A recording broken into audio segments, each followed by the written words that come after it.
Welcome to the Healing for Male Survivors podcast. This is a podcast for male survivors of sexual abuse and assault, whether as a child or as an adult. Know that you are not alone and the abuse was not your fault. My name is Mike Chapman. I'm a certified recovery life coach and also a survivor. Let's find hope and healing together. And welcome to the Healing for Male Survivors podcast. I'm your host, Mike Chapman. If you would like to be with me on future podcasts, we do have live audiences. If you would like to join us in the live audience for any future podcast episodes, you can find more about that at my website, polarlifeconsulting.com/live. And with me today is a special guest. It's Jack W. Gregory, also known as the Accidental Journalist. And he is a UK-based author, consultant, and actor, among many things. He's battled from being sexually trafficked within the UK special school system, dealing with rejection, fear, mental illness, addiction, and criminality. Found himself homeless and addicted to crack cocaine at one point. In 2014, got clean and sober and started to change his life. In 2015, he had a near-death experience that changed his perspective on life and found new purpose in sobriety, and is now a Hollywood consultant, actor, poet, journalist, author, award and festival-selected filmmaker. Want to know more about that? And podcaster. He's written several books, one of which is on survivors of human trafficking. He regularly consults for the National Health Service in the UK, educating newly qualified doctors on how to deal with addicts. He's also spoken to churches, schools, and colleges about his life, taking back our own stories and finding recovery through creativity, something we talk about often on this podcast. And so thrilled to have him here. And as we start off most episodes, we're going to begin with 4 questions. Now it's time for 4 questions, that part of the podcast when we get to know our guest a bit better by asking a few questions. Let's go. So, Jack, what is your favorite food memory? Food memory. I guess it would be having tea with George Michael at the Hilton Hotel in Birmingham. Wow. And that's within the UK, not Birmingham, Alabama, I'm assuming. Yeah, that's Birmingham, United Kingdom. Yeah. Right. Okay. Wow. I would love to learn more. And if for those unfamiliar, tea in Britain is a major thing. It's not just a cup of tea. It's uh It's high like tea. yeah, high tea. And Yeah. it's definitely a very strong tradition. So how did you get to be with George Michael for tea time? So I was away in Birmingham. I was called a community director. So I was in Birmingham learning how to bring special measures into communities to help them bring more money in, to help them be more self-sustainable. I was out one night with my guitar, and then I came back and I sat in the foyer of the hotel and I started playing. And the Birmingham NEC, which is a big sort of place where a lot of people play, poshest hotel there. And the people came in. I started playing Faith. Everybody started singing, and then I was approached by one of his security and said, "Would I like to go and have tea with George Michael?" Wow. Did So you happen to I play did. that because you knew he was there, or was just coincidence? Yeah, I knew it was the concert Okay. they were kicking out. It was Okay. around about, I don't know, 11 o'clock at night, 11:30 at night. So it was pretty late.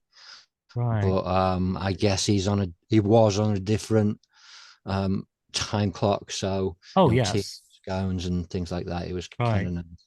Right. So probably wanted to have that traditional tea time, but scheduling when you have all that craziness, I'm sure, yeah, you can't just drop everything at 4 o'clock have your tea. So yeah, he needed the tea and that release, that kind of break, and just with all the busyness, even if Yeah. it's at 11 o'clock or 1 o'clock in the morning or whenever you can do that. That makes a lot of sense. Wow, that's wonderful. Now, what about your favorite Christmas or holiday memory? Favorite Christmas or holiday memory? Well, I'm not much for Christmas. I wasn't until I met my wife. Right. She's a big gift giver. She's a big sort of Christmas fan. She's trying to get me to get the tree out at this very moment because she just loves Christmas so much. And we're just about to hit summer, and it's just, but I guess my first Christmas where I was not in a shop doorway, not hungry, not homeless. I'd been homeless for 2 years, so having someone there to just who spoiled me rotten. So that would have been Christmas 2014. So just coming out of homelessness and your first Christmas, Yeah, coming out of that. Yeah, I'm sure that yeah, was very special. it was. Yeah. Because the previous year I'd spent very ill in the doorway of HMV, and yeah, I nearly died that time as well. I was battling lymphoma. I was homeless. I was going through treatment. It was snowing and it was absolutely awful. So, in contrast from the year before, it was absolute heaven. Wow. Yes. Wonderful. Now, what is your favorite church or house of worship memory? My baptism, Hmm. and I will go into that a little bit more in a little while because that's a big part of my story. But And how old were you? Because I know different faiths do it different times.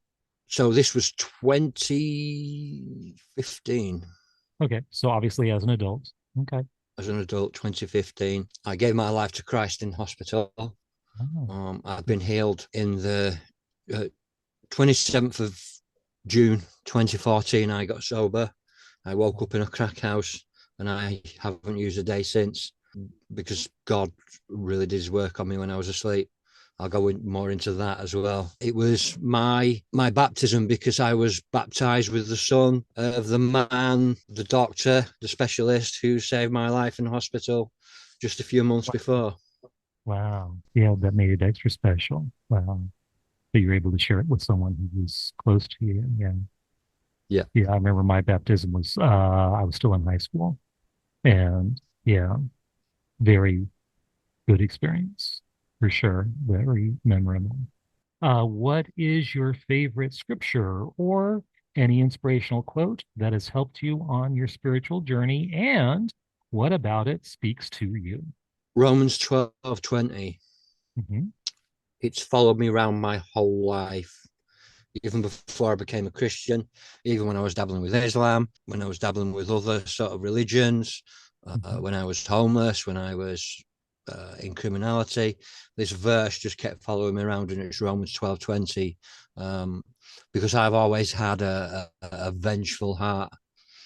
Um, it's not Do help. you have do you memorize what that verse is Yeah. offhand? If your enemy hungers, feed him. If he thirsts, give him the best wine, for the Lord will rain down hot coals upon him. And that speaks to me because I had enemies. I had a lot of enemies.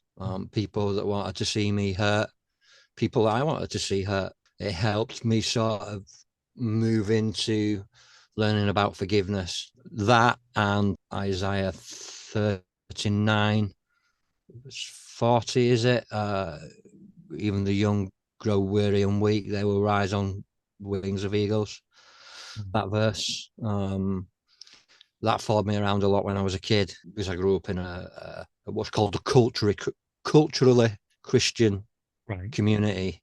right, Um, so it was church on a Sunday and a bit Sunday school and stuff. So right. yeah, Yeah, church on Sunday, heathen on Monday.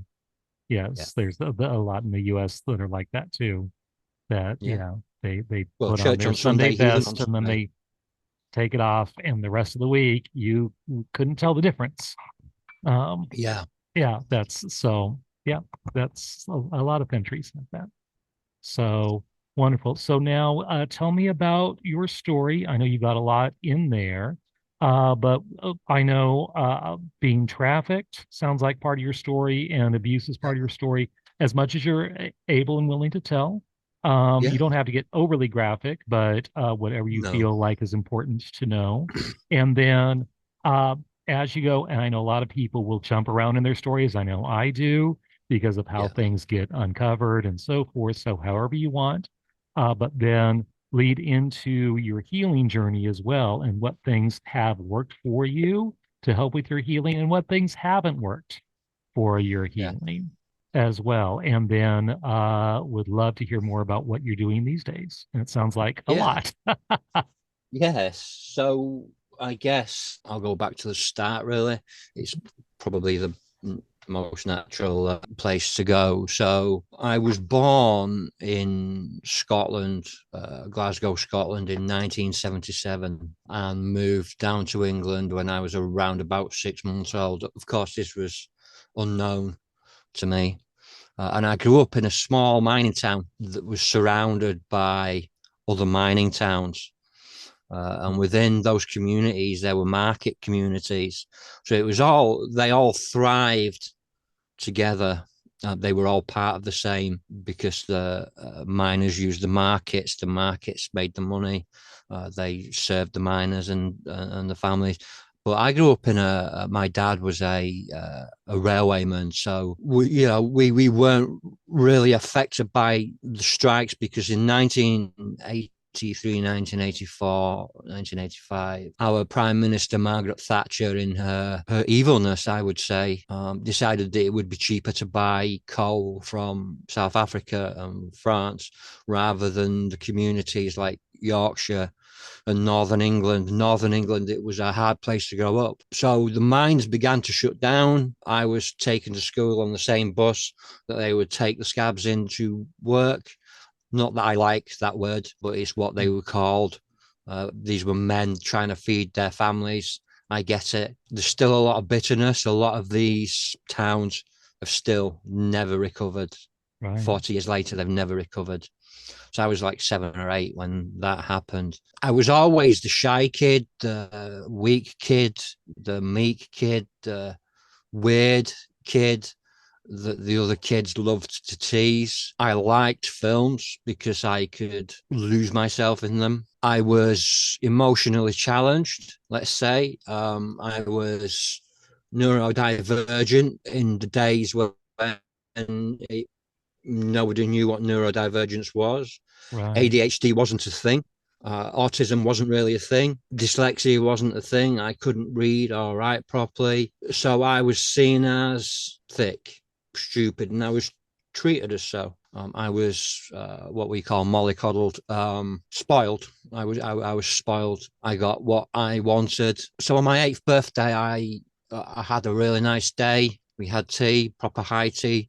This is a proper Yorkshire thing as well. So it was like tea and cake and scones and biscuits and all on these platters that were like different tiers and pop soda and just a really, really nice day. I bought me a wigwam for the back garden, a place where I could go and be weird by myself. And I remember it quite vividly because that's the day that it went dark for me because I guess probably around 6, 7 o'clock I'm sat on my mum's knee, and my mum is a very staunch woman, doesn't show her emotions freely. She's typical Yorkshire housewife. And my dad was sitting on the sofa reading his paper, looking over his glasses. And I'm sat on my mum's knee and she says, we love you, don't you? And I'm like, well, yeah. And you are our son, but you weren't, you're adopted.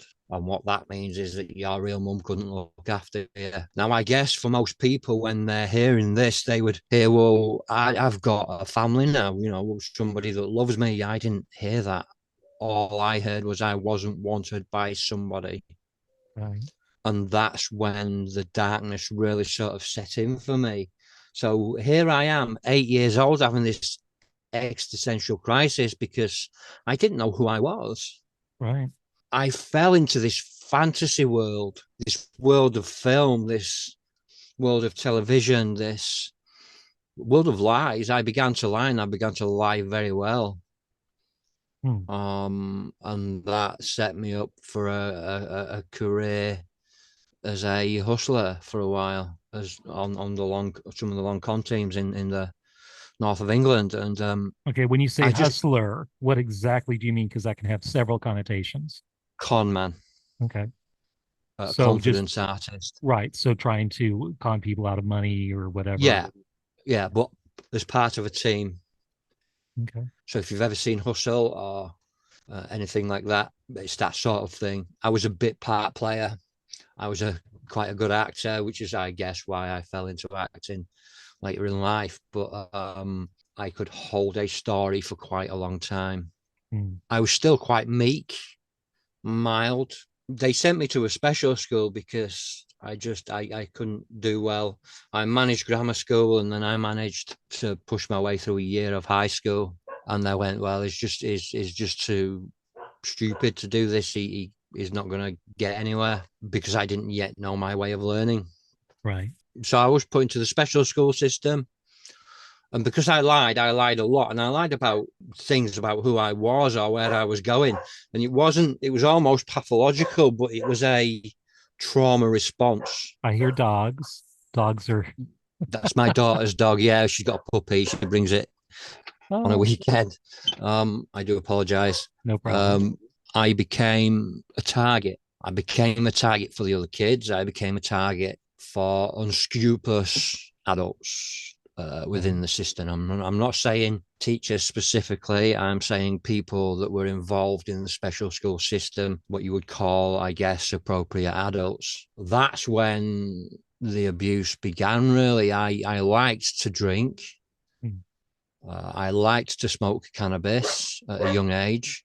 I liked money. I was making money quite well. I did two paper rounds, a milk round on a morning before school. I had a good work ethic. I worked on Saturdays in a key cutting shop in the morning, and in a plaster shop in the afternoon, making dado rails. I had money. I worked out how to pirate VHS. I made money that way on the council estates. I guess this would be your sort of sheltered housing, community Okay. housing Right. projects. Yes. That's what we call council estates. I made money doing that. And then there were these people that were like, well, you're a liar. Everybody knows you're a liar. And if you say anything, nobody's ever going to believe you anyway. So you might as well make some money. Right. You might as well do it and make more money. And by that time, I was probably making more money than my dad. I was being passed around. Now, I may cry. I may cry. I do apologize. But Feel it's free. No, no, I don't apologize. It's a natural thing, it because it's a is. natural part of who we become. Right. And And I call them healing tears. yeah, and it's love, really. It Yes. comes from a place of love now, because loving Right. Christ.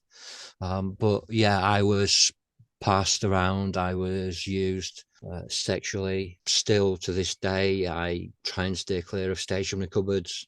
They would take me to parties. They would do good things. This was a school that they didn't focus on educational. They focused on the physical. So we would go away on the army youth team, and we would spend a lot of time, some of the weekends, in the North Yorkshire moors, under the moors, in the caving systems, and we would go away hiking and camping and things like that. Hmm. And these were these people that were part of this. Some of these adults, and as I say, not teachers, but some of these adults that were around at that time, they had their favorites. And yeah, it became normal. Right.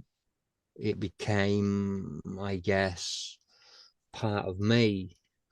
They were giving me drugs. When I got to about 15, 16, I was going to college on a night. I was doing acting lessons at college. They would allow me to do that. Community college. I learned a few things about English and things like that. And always had a head for words. Always loved words, but couldn't get them down on paper. Right. And this just carried on, and it carried on into my early 20s. Right. And that's part of the grooming that they will give you things that you want or need. in exchange, part of the grooming is to convince you that it is not abuse, Yeah. that you are somehow complicit, somehow giving permission to it. And so many men, it takes them decades to even understand that what they experienced, oh, that was abuse. And they might not use that term Hmm. for the longest time until they finally do. Then it's like a ton of bricks. Wow. Yeah, that was very wrong. So, yes, please continue. I always saw it as abuse, and it's only in the past 10 years that I actually realized what it was, Mm, trafficking. right, Um, I struggled with my sexuality, obviously. I right, thought for a time that I may be gay because I climaxed, right. which Yes. is a perfectly natural thing, but you don't realize that when you're that age. Right. Yeah. Physiologically, the male body, if it gets stimulated It long enough and happens. hard enough, no matter what is the cause of the stimulation, it will have a physiological response with an erection and eventually is ejaculation, regardless of who is doing the stimulating. Yeah. And And that, yeah, that gave me a certain view of that I needed to have sex to feel loved. So I became promiscuous. I slept with a lot of women up until just before I met my new wife. I cheated on my ex-wife. now, I wasn't a good guy. I wasn't a good guy. I'd had some time sober, right, and I'd fallen back into it. It started with a drink, and I got back into the gear, and it was just I was masking it at home, and I just led this double life, right. triple life. Now, I know for a lot of male survivors, they will act out with women almost to try to prove their heterosexuality, to counteract, to prove that they're really not gay. And Yep. so they will act out in that way. That's one common. In my case, I was very asexual. I didn't want to touch anyone or anything. And yeah, did not really want the physical aspect of a relationship at all. Eventually overcame that, whereas others just completely promiscuous. And, but kind of two sides of the same coin. So do you think it was from that? Have you looked into that at all? Yeah, I think it was partly that. It was partly I had this high sex drive. I thought I needed to be around women, as many women, because I thought, well, if I had many women, that's me. I'm attractive. I'm wanted. I'm loved. It killed my marriage. I'm not going to lie. And neither of us were perfect. Right. We both had our individual problems, but yeah, it took me to homelessness, which then led me back into drugs. I was trying to launch a film career. The city that I lived in, it's very connected to London in the fact that we have two film universities. John Hurt was the patron of one of them. Yeah, I was involved with students. We were making films. I'd written a film. I was trying to sell it that was kind of based on my life when I, dealt drugs when I was younger, and the stuff that I sold on the council estates and things. And it was just a bit of a look into that. I had a few people in the main industry sort of have a look at it and go, yeah, we'll get this made. And then I ended up two, three, four different women at the same time. And I came unstuck. I got found out. I was on and off homeless. I lost the film. I was made to sign it away for 4 years. I turned up on set, smashed out of my brain. And I don't really recognize that man anymore, but I acknowledged that who he was. And yeah, I was a nightmare, and I lost everything. I lost everything, and I was just trying to make sense of it all. And I actually really liked one of the women that I was seeing, but I couldn't not lie to her, and I couldn't not be someone else. I couldn't not wear this mask, like this facade Right. of who I thought I should be. It was an act, Hmm. and they saw through it. It sent me into oblivion. And I found myself several suicide attempts. The last one was on the 26th of June, 2014. And I tried suicide several times before. I knew I didn't want to go violently. And so I wanted to go as peacefully as I could. I'd had a bare knuckle fight the day before. Mhm. So I'd got some money in. I bought a load of crack cocaine and heroin, and I made this what should have been a lethal mix. And I had this suicide note in my pocket, apologizing to my daughter, apologizing to everybody that I'd upset or offended or hurt. And I wanted to die. Right. I spent so long trying to survive. I couldn't do it anymore. Right. I couldn't do life anymore. So I'd had a shave, and I guess I was around about 8 stone, so not very heavy. Eight stones would be. Not very heavy.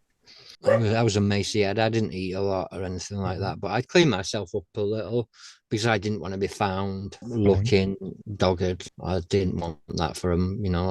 I had it this, I guess, this romanticized thing in my head, how it was going to play out. I'm sat there at 10 o'clock at night with this lethal concoction, and I said, God, I can't do this anymore. Take my life or take away my hunger, my thirst for drugs. I'd Right. been in and out of AA and NA for 30 odd year. Went to my first meeting at 14. That's how bad I was. Right. Right. And it was just, I said, I can't do this, God. I don't even know if you exist, but do it and look after my daughter and look after my mum and dad. And, I'd found my real mum and my real family as Mm. well. I disappointed them too. Didn't want to be there anymore. I didn't Mhm. want to be a burden. So I said that prayer and I took this almighty hit and drifted off to sleep. And that should have been the end of it. And this is 10 o'clock at night. And then I woke up at 4 minutes past midnight on the 27th of June, 2014. And for the first time in years, I didn't want to use. I didn't have it in me to use. I still had some left. Mhm. Didn't want to use it. I left it. Mm. I didn't use the rest of that night and the rest of the next day. Before I knew it, I was a day clean, 2 days clean, 3 days clean. And I started to rebuild my life from the ground up, rebuild these connections that I'd lost. A few months before, I'd gone into a food bank. There was this food bank coffee morning on a Friday morning, and a lot of homeless people like me we would go in and we would Mhm. coffee and biscuits and cake and stuff like that. And I'd been going there for quite a while, and I'd gone in there, and I got greeted by this smile that I'd never seen before. This lady, and she was lovely, and she just had this different energy about her. She spoke to me differently. She spoke to me because there were people like, "Oh, that's Jack. Just let him be."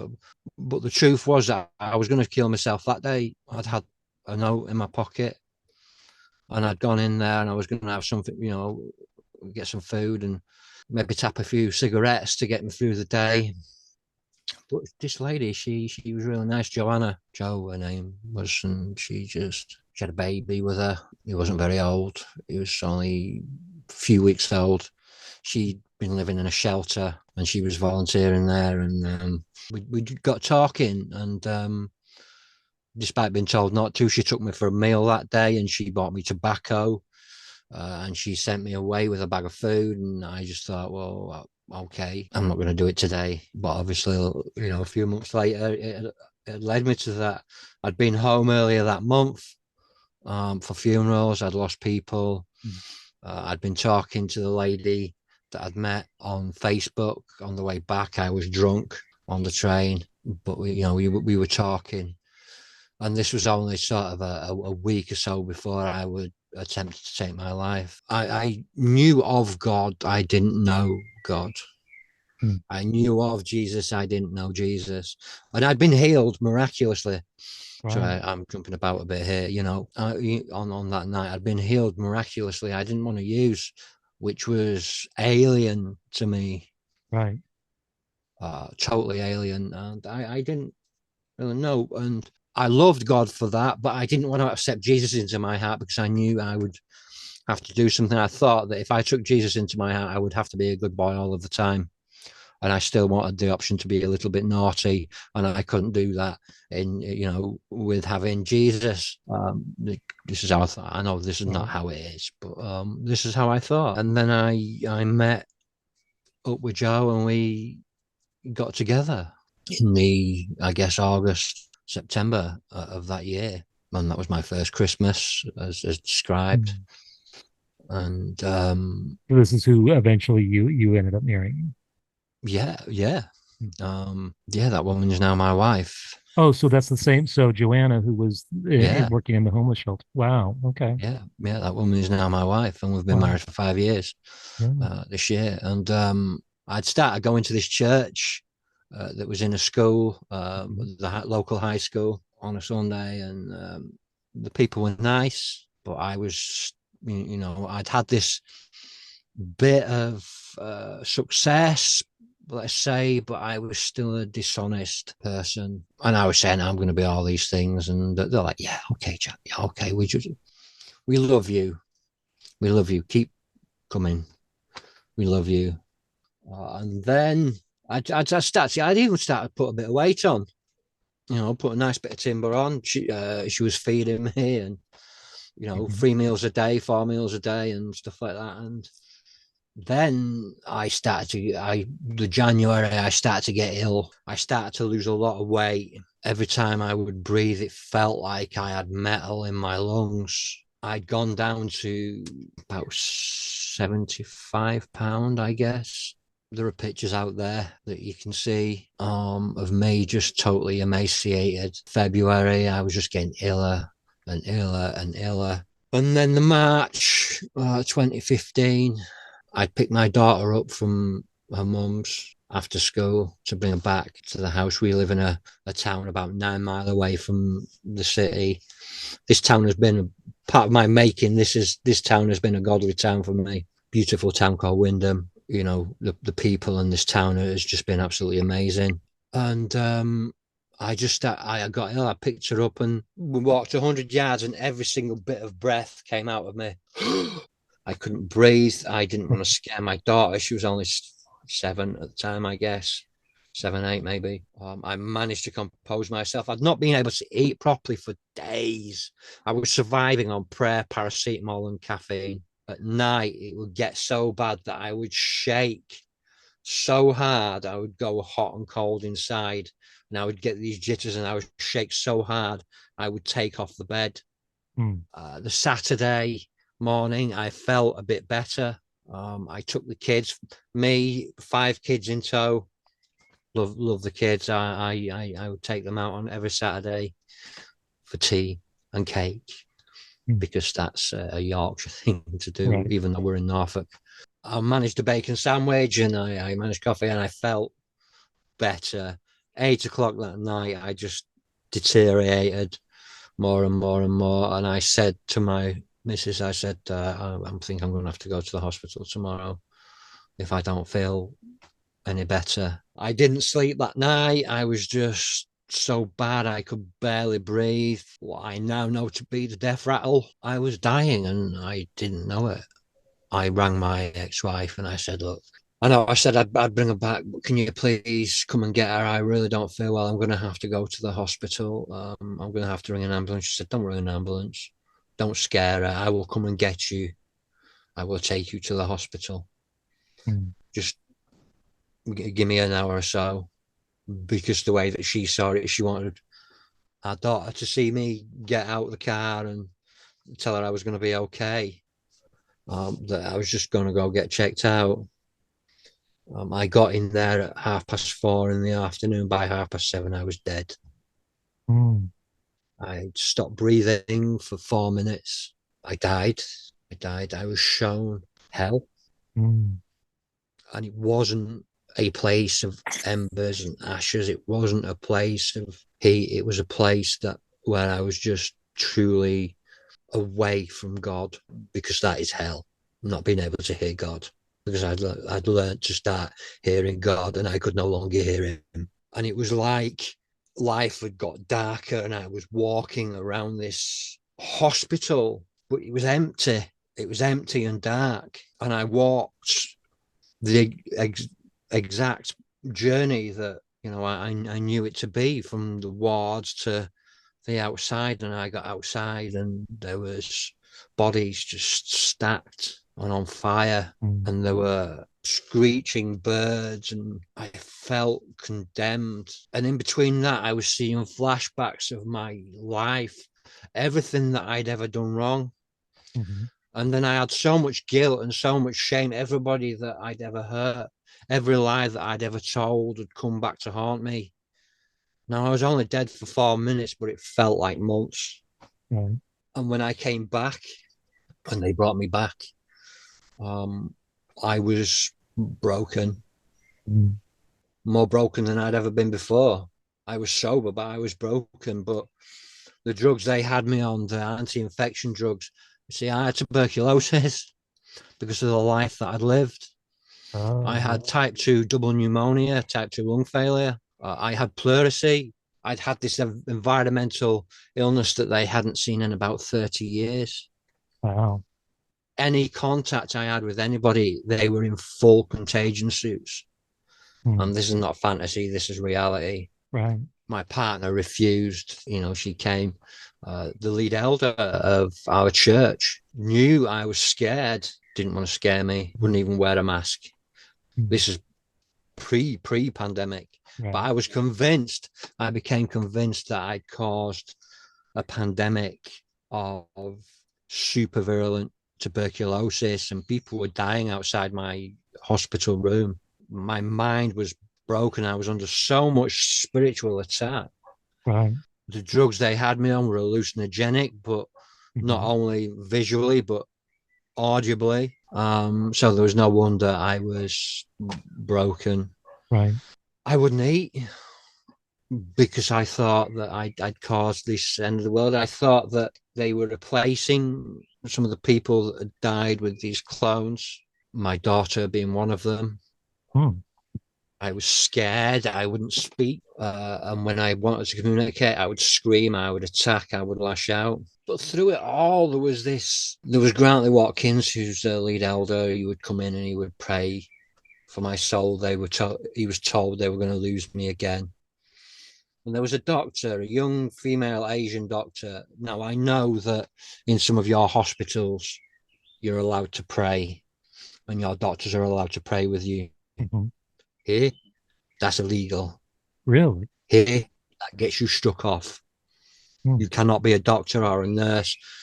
You can wear a cross or a symbol of faith, but it must be hidden at all times. And there was this young Asian doctor, and she would come in, and I would see her out of the sort of corner of my eye, and I couldn't see her face, but I could see this cross that she would have hanging out, and she just brought me some comfort. I don't know, it felt different when she was in the room. mm, And then when there would be footsteps outside and somebody would be coming in, she would whip it away. mm, I was in what's called a negative pressure room, right, which means that the room is kind of breathing for you. It's pulling out all of the environmental bugs and pushing them through right, out of the hospital, and then clean air is pumped in. right, Um, and that was like a prison cell. I was going stir crazy. By the end of it, I was about 68 pounds wow, from not eating. I had ulcers in my mouth, my teeth right, started to drop out. mm, My hair started to fall out. I had bed sores. mm, They'd given me this drug, this anti-infection drug that had given me this really bad allergic reaction, and I had this rash from my neck to my torso. Now, I thought that when they moved me from one bed to another, that they were like police and they were trying to torture me, and it had acid on it. And this was when I thought it was a burn, an acid burn, and it hurt so bad. right, It stung. It hurt. I had a doctor come in and apologize to me because they didn't know I was allergic to it. I asked if I was going to die again. They said they didn't know, and so just how long were you at hospital? weeks. I was in the hospital for about 2 months, all in all. Wow, nearly 2 months. But weeks and weeks I was ill and having this episode, Right. a personal apocalypse, I call it, which is why I called my book that. Mm. Um, Right. because it was I'd caused the apocalypse and it was so personal to me. Right. And then the only other time I felt not condemned was there was this. I thought it was a doctor that was at the end of my bed, and he felt kind of like this female doctor. And I said, but he wouldn't leave. He was just there. He wouldn't leave. I kept asking him to leave. Wouldn't leave. He just wouldn't say anything really. And I said, look, I can't do this no more. Who are you? He said, you know who I am. You know who I am. What's my name? I'm like, are you Jesus? He's like, yeah. So what have I got to do? Because I can't do this anymore. So take my life because I can't do this anymore. And he says, you know what you got to do? Just don't want to do that. So, you know what you've got to do. I don't want to do that. I don't want to be a good person. I do not deserve to be a good person. You know what you got to do? Jesus, I take you into my life. And he was gone. And the darkness that I saw, it kind of fell from my eyes, and I could see it was like looking in a badly lit room and then suddenly going to HD. Right. And I sat up in bed, which was pretty impossible at the time. And the nurse came in, bless her. She's a friend of mine to this day, Nurse Jackie. Mm. And she came in and she looked at me and I said, I feel dirty. Can I have a wash, please? And she went running out of the room. A couple of minutes later, she came in and these doctors came in and I'm sat up in my bed and I'm like, I feel dirty. Can I have a wash, please? I said, this rash, it hurts, it's stinging, and I just don't want to, I'd like to be able to cool myself down. I'd like a cup of tea if that's possible. I don't even drink tea, I like coffee, but I'd like a cup of tea if that's possible. And they're like, yeah. Just that morning they were talking about shoving tubes in me and feeding tubes and things. They brought me in a cup of tea and they brought me in this bowl with a sponge and this sort of body wash. And I'm sat up in the bed, and this is no word of a lie. I dipped the sponge into the water and I put on the body wash and I started to wash myself. As I washed myself, this rash from chin to torso just began to peel away. Mm. And by the time I'd finished, it was gone. Wow. The doctors were mind blown. They were like, what is this? The nurses were running about like headless chickens. They didn't understand what it was. And I told them that I'd met Jesus, which was probably the most sane thing that I'd said to them in that few weeks. There were people from the church that I hadn't even met lined up every day to come and see me in my room and bring me bottles of Lucozade pink lemonade. Okay. Um, because that's what you do when you're English and you're in hospital. You take Lucozade.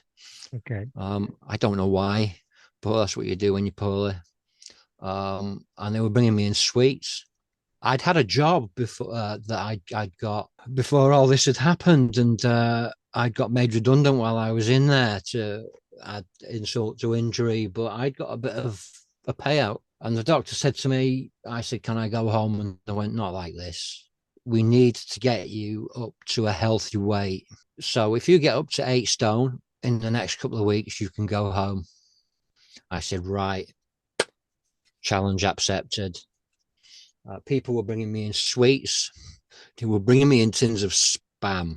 You've never smelled anything as glorious as nurses cooking spam for you in their rec room because they're so happy that you're eating. So they're grilling spam for you so you can have a spam sandwich. Right. And I love spam. My wife can't stand Yeah, spam. I just looked it up. 8 stone is 112 pounds in the yeah. US. So I'm not very heavy, So, right. Yes. and but I'm 6'1", by the way.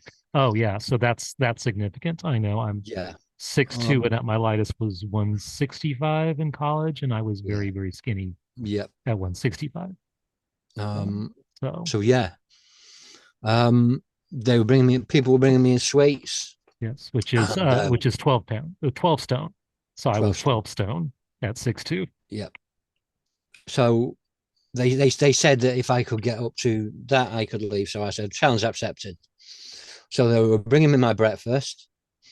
I was eating my breakfast, and then I was eating like Mars bars. You call them Milky Ways, we call them Right, Mars bars. right, Um, and then sweets, and then going downstairs to the uh, canteen and having a full English breakfast. So 2 sausage, right, 2 bacon, 2 egg, beans, sauteed potatoes, mushrooms, fried bread and toast. right, And then I would come back up, and then I would just snack my way through to lunch, and I would have lunch.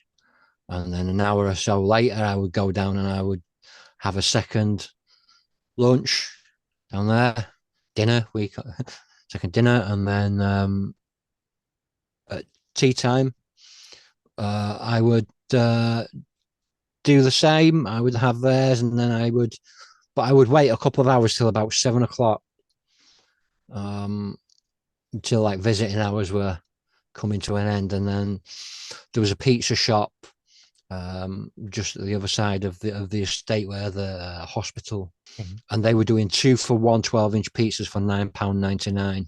So I would order 2 for 1 meat feasts, and I would eat one myself, and I would give one to the nurses. Every day I was doing this. There were people coming in and praying with me. I was getting spiritually well as well as physically well. wow, On my last night, I ran out of money, and Nurse Jackie came in and she went, "We love you, Jack. We love your story, the way that what you've been through, what you've done. Please allow us to pay for your pizza tonight."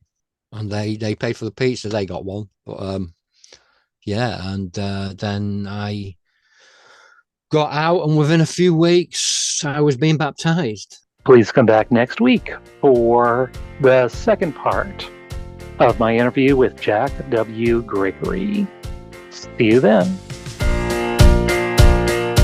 If you would like to learn more about my coaching with Polar Live Consulting, where I provide one-on-one coaching and group coaching, both with a focus on healing for male survivors, reach out to me at polarliveconsulting.com. That is Polar spelled Polar. I would love to hear from you. I want to hear your story. If you would like your story featured on this podcast, contact me via my website. If you like this podcast, please rate and review, because that's how other people can find me, and I really want to spread this message of healing and hope to others. And remember, you are not alone. Healing is possible, and the abuse was not your fault. Let me repeat that. The abuse was not your fault. See you next time on the Healing for Male Survivors podcast.